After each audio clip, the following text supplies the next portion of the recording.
في البداية كده، لو ما اتفرجتش على الجزء الاول انصحك تتفرج عليه، وده عشان تبقى عارف ترتيب الاحداث. يلا بينا نخش في الموضوع على طول. يلا بينا. الكاتب بيقول في بداية الفصل الثاني من الكتاب ان من اكتر موضوعات التاريخ غموض وتضارب في النظريات والفرضيات هو تاريخ الهكسوس وسيرتهم، وده بيرجع لقلة المصادر. وبيقول كمان ان يوجد تعمد شبه مؤكد من اخفاء اي تاريخ يعبر عن تلك الفترة، وده كان له اثر في تزييف الحقائق وتبديل تاريخ الهكسوس بتاريخ بديل. وقبل ما نتكلم عن الهكسوس، تعالى نعرف مين هم الهكسوس. الهكسوس دولت يا سيدي هم فصيلة من فصائل العماليق، والعماليق دولت احنا اتكلمنا عنهم في الجزء الاول.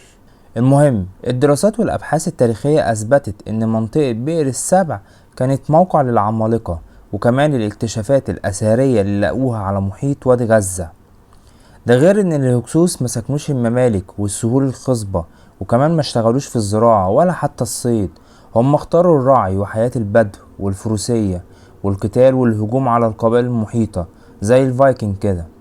واكدوا جميع المؤرخين والباحثين ان الهكسوس ما كانوش من جنس واحد، دول كانوا من قبائل متعددة، لكنها قبائل سامية عروبية من اصل الجد الكبير لاوز ابن سام اللي اتكلمنا عنه برضو في الجزء الاول.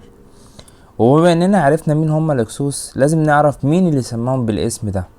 واللي سماهم بالاسم ده واحد اسمه مانيتون. مانيتون ده يا سيدي يبقى مؤرخ مصري من مدينة سمنود محافظة الغربية.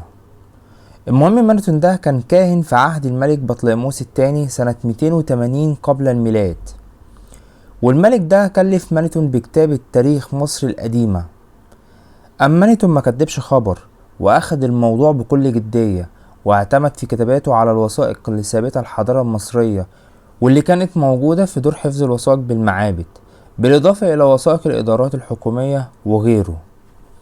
بس للأسف النسخة الأصلية من تاريخ مانيتون ضاعت ساعة حريق مكتبة الإسكندرية، ومعرفناش حاجة من تاريخ مانيتون إلا أجزاء بسيطة نقلها بعض المؤرخين، ومنهم على سبيل المثال المؤرخ اليهودي يوسيفوس السكندري.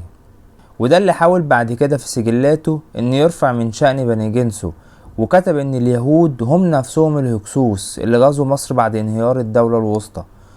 وكلمة هكسوس دي متقسمة جزئين، الجزء الأول منها هي هك يعني ملك، والجزء التاني هي سوس يعني بدوي. وتعرف الهكسوس بأنهم ملوك البدو، وده طبعا عشان يعظم من بني إسرائيل، واللي حاول في سجلاته إن يثبت إن الهكسوس هم نفسهم بني إسرائيل. بس المؤرخين العرب عرفوا الهكسوس بأنهم جنود الصحراء أو الجنود البدو أو فرسان البادية. تعال نعرف أصل الهكسوس ومواطنهم الأولى. المؤرخين الإخباريون العرب قالوا عن العماليق إنهم أولاد عمليق ابن لاوز ابن إرم ابن سام، وهاجروا عن طريق فرات العراق لبلاد الشام ثم إلى مكة، وفي منهم هاجر لجزيرة سيناء ومصر. ودول كانوا من الأقوام السامية العربية اللي غزوا في بداية الأمر سوريا وفلسطين، وكونوا دويلات وقتية، وكانت ثقافتهم ثقافة الأراميين ولهجتهم كمان. وده كان خلال القرنين الثامن عشر والسابع عشر قبل الميلاد. الدكتور عبد الوهاب المسيري بيقول إن حكم الهكسوس مصر بعد سقوط المملكة الوسطى من 1675 ل 1570 قبل الميلاد، واستفادوا من ضعف الحكومة المركزية ومن استخدامهم للعجلات الحربية واللي ما كانتش معروفة في مصر ساعتها، ده غير السهم الآسيوي واللي كان أقوى من السهم اللي بيستخدموه المصريين. والدكتور بيقول إن الهكسوس ما غزوش مصر مرة واحدة، ولكن كانت على شكل موجات أخدت الشكل السلمي في بداية الأمر.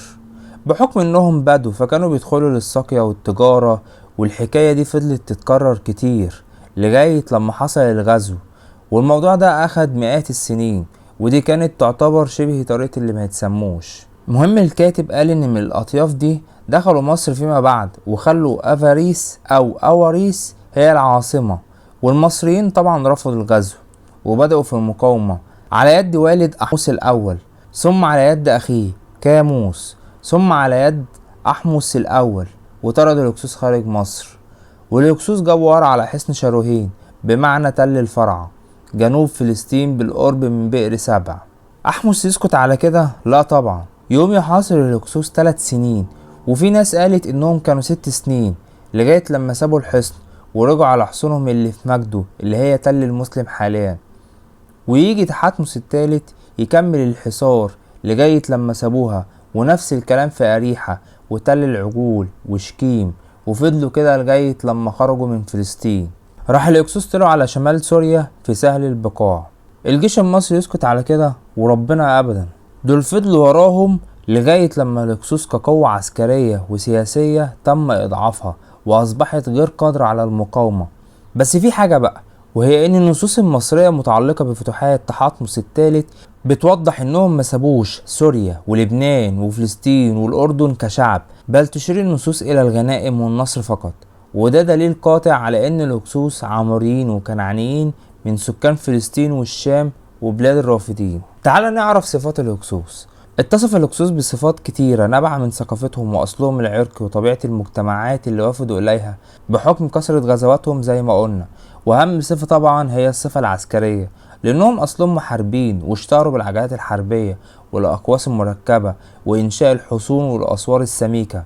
ومن صفاتهم كمان هي مهاراتهم العالية في النشاط التجاري والعلاقات الدبلوماسية واللي وصلت لبلاد الأناضول وبلاد الرافدين.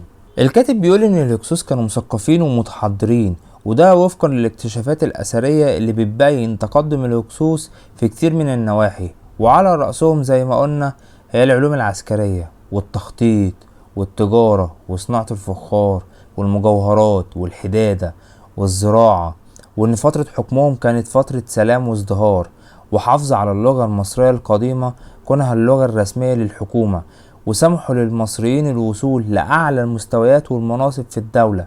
وده طبعا ما أثرش في المصريين في انهم يتراجعوا في المقاومة وطرد الهكسوس فيما بعد.